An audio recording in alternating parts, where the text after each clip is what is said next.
જબરજસ્ત એકાગ્રતાની શક્તિની જરૂરિયાત માત્ર રુદ્રને જ નહીં, આપણે બધાને છે. મારા નવા મિત્રને મળો, રુદ્ર, અને એ અહીંયા રોજ મને પ્રેક્ટિસ કરતા જોવે છે. તો આજે આપણે રુદ્રને કંઈક એવું શીખાડીને મોકલીએ ઘરે, ખૂબ જ ઉપયોગી બને. આ પ્રોબ્લેમને કેવી રીતે ઓવરકમ કરવું ને એ શીખીએ. ટીચર ભણાવતા હોય ક્લાસમાં, ત્યારે તું ક્યાં હોય?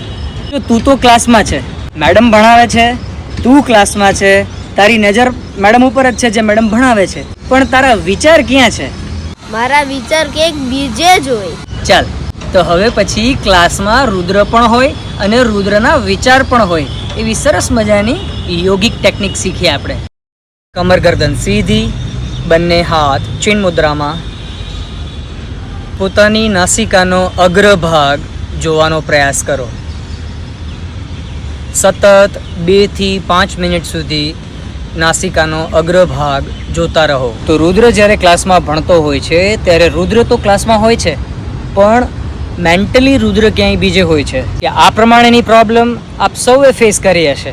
ચાહે આપ સ્ટુડન્ટ હો, ચાહે આપ ઓફિસ ગોઅર હોય, ચાહે આપ એન્ટરપ્રેન્યોર હોય, કોઈ પણ હોય, નિરંતર અભ્યાસથી આના ફાયદા અદ્ભુત છે. એકાગ્રતા અને કોન્સન્ટ્રેશનની જરૂરિયાત આપણે દરેક ફિલ્ડમાં જરૂર હોય છે.